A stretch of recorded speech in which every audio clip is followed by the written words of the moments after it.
I'm just curious from your perspective on Herbert. You got a guy who's completed 70% of his passes against 3 top 10 pass defenses and is pushing the ball downfield with a comfort level there. What do you see from him?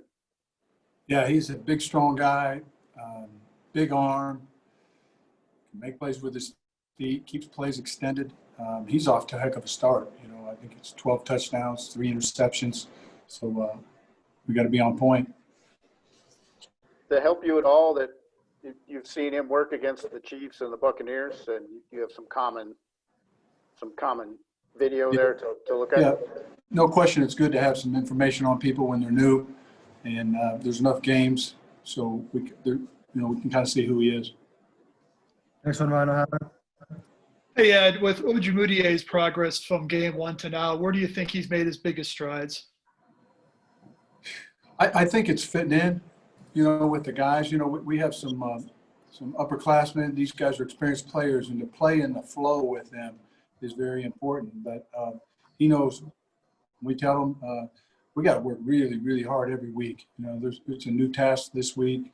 They have a heck of a receiver group, so we just got to stay after and keep working. So to say where he's improved, again, I would say that just fitting in with the flow of the defense and to be able to handle the volume and operate. Next one, Andrew Mason. Couple of things. First of all, on Mike Purcell, how tough was it losing him, given what he's brought the last year plus and him earning that contract? And second, what's the plan to fill in for Purcell at nose tackle going forward? The first one, it really hurts. This guy's been a stout, piece to our defense, but he's missed time, and we've had other guys miss time, so we're already used to rotating. So that'll be absorbed by, 2 or 3 guys in different combinations, so, at least it's not new territory to us. So we'll man that together, our D-line. Bill Kolar's done a great job of fitting our guys together, and we haven't lost a step, really in performance as far as hitting blocks, playing to run, create some rush with new combinations of guys. It's been good. We just got to keep working. Next one, Pat Graham. Hey, Coach, how you doing? Malik Reed obviously has 4 sacks in the last 2 games. What are you seeing out of him, and how is he a different player than maybe last season? Yeah, again, he's just a guy that's gotten more comfortable in the scheme. Him and Bradley together, I think that, when they're both triggering, that helps.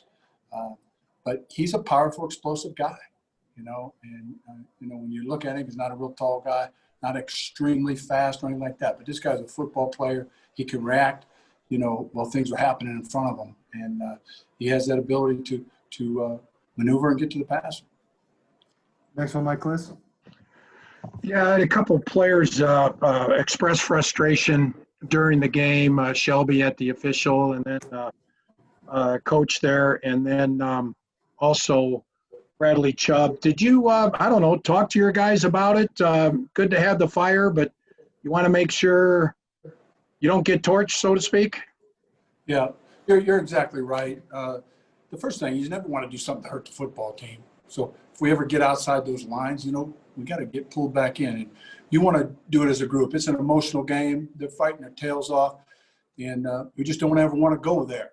The other thing, you look at a Vic Fangio team, we're not penalized very much. We play by the rules, and and so we want to be good in all those situations. There's no question about it. So we want to clean that up. We don't want it. Final 2, Nick and Zach. Go ahead, Nick.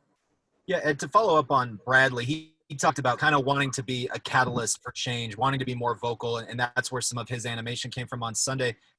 What have you seen from him in terms of becoming more of a present vocal leader on the defense? Yeah. Well, he's definitely a guy that people respect, because he plays hard, prepares hard. He's a passionate guy. He's a guy that gets our group going throughout practice and so forth. And, he's learning in this role. And but he just brings so much. There's so much that he can bring to this team because he's a very smart guy that cares about people. That's a really good football player. Final one, Zach. Hey, and through 6 games, how would you evaluate your defense so far? It's good. Everything is, the stat is, you're doing enough to help your team win. And then, one that I look at. We're playing hard, and guys have responded, pretty good to adversity when it's hit us.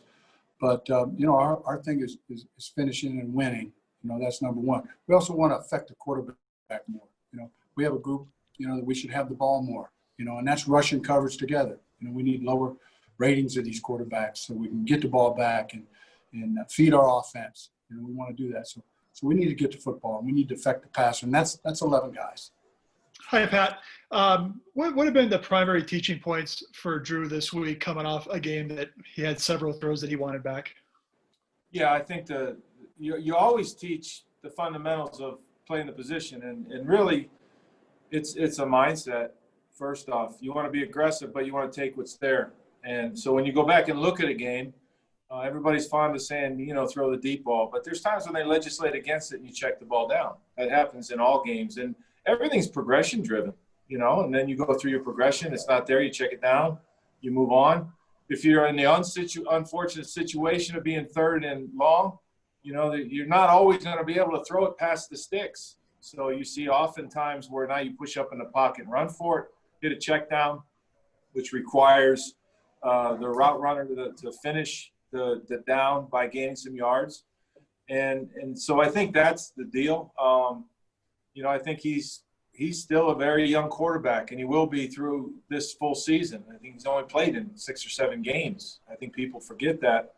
And so all those things are things that you work on through the length of a long career, and it's certainly what we do with him. So you want to be aggressive.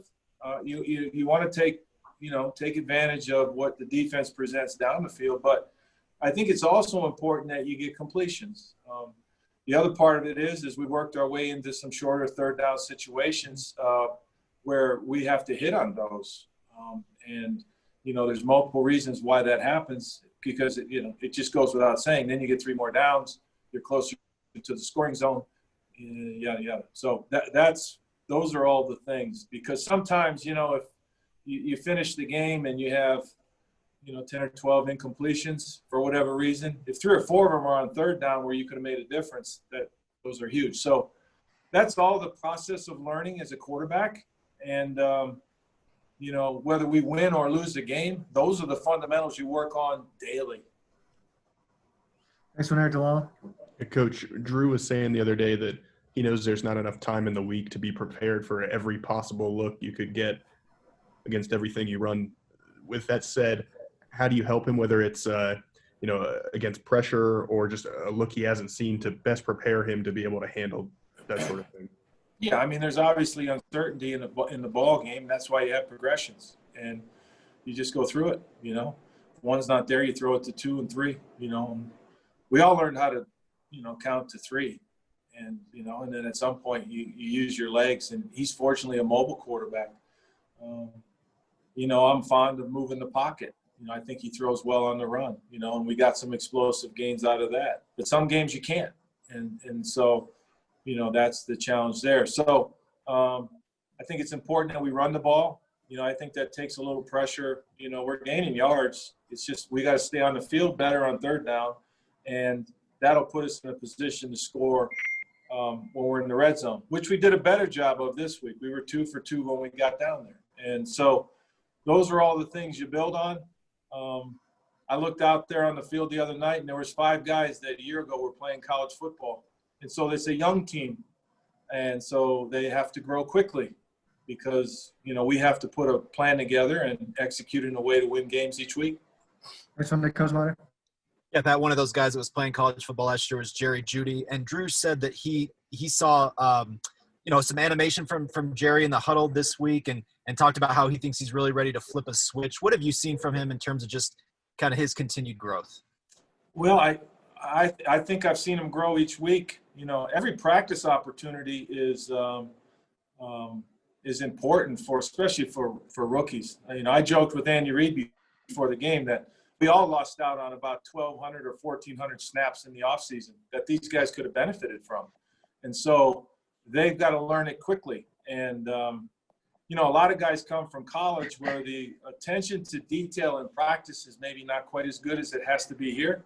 You get 63 or 65 or 67 shots at it, and there are no throwaway plays. And you have to make sure you get them right in practice. And so just all the preparation stuff, which leads to a better performance, you know, on Sunday. And you can only learn it by doing it.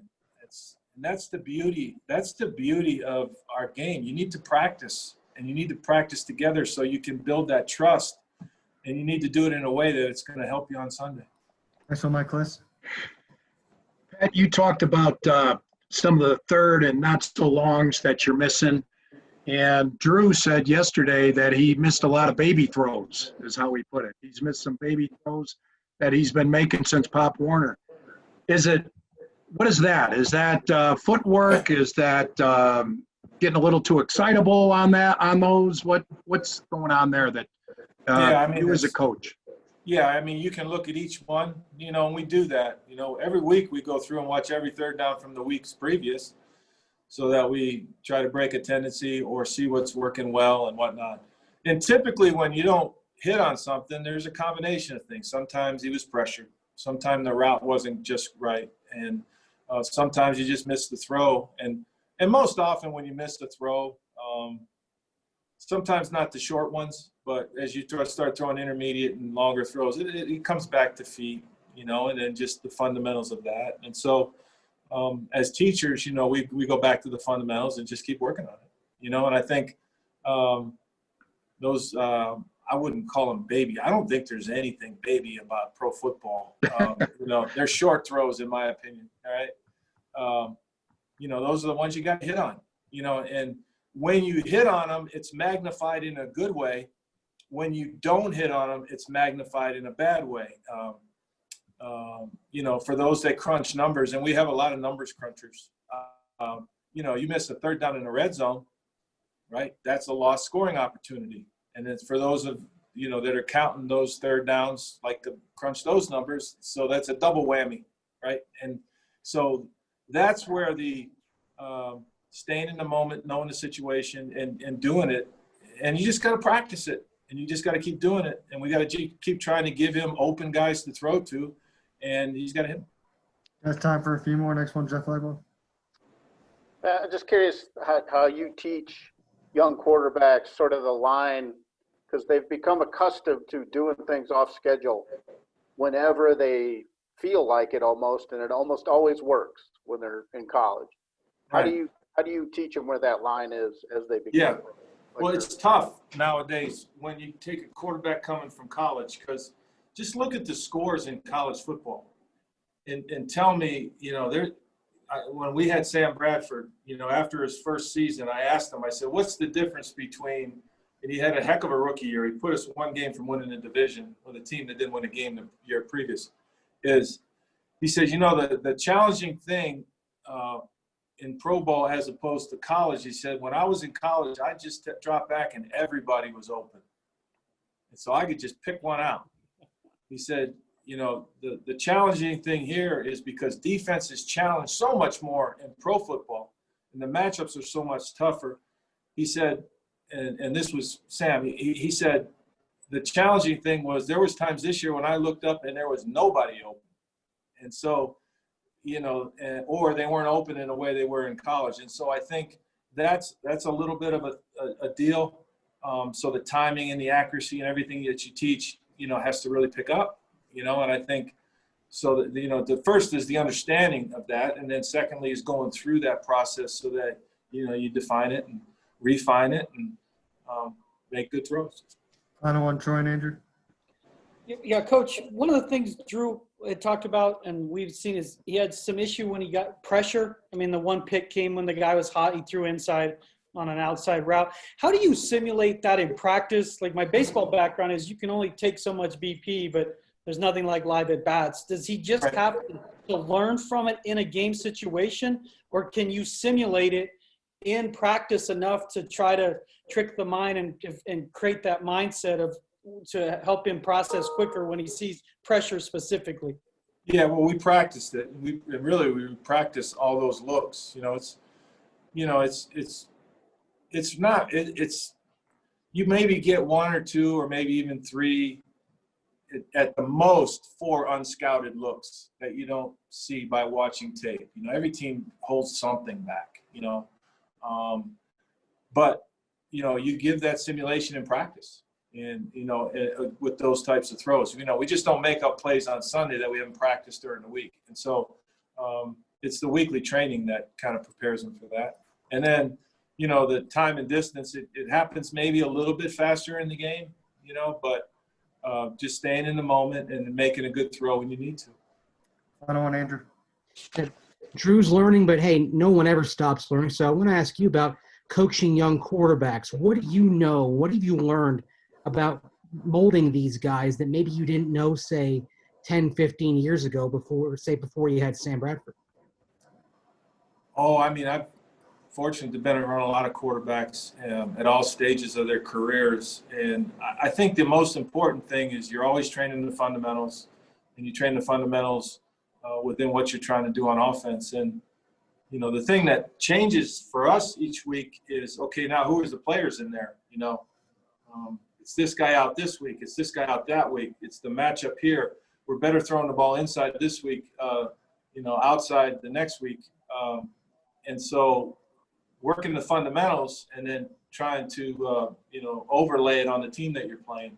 And unfortunately, I think young players this year got cheated on the offseason, where you can work on those things. You can work on all the fundamentals. And then in a former life, we would have OTAs that were dedicated toward our first 6 or 7 opponents. So you could get, you could feel that. But you just have to do it. This is a game you have to practice. And there's a coordination, and there's a lot of coordination on offense, and they just got to do it over and over and over. And I think that's why you see talented young players get better with time. But we have no time, so we got to try to shortcut that the best we can. And so what you do is you can't give them as much as you might an older quarterback. You got to refine it. And if you had 3 or 4 things you do in a situation, you maybe do 2. And then just take it from there.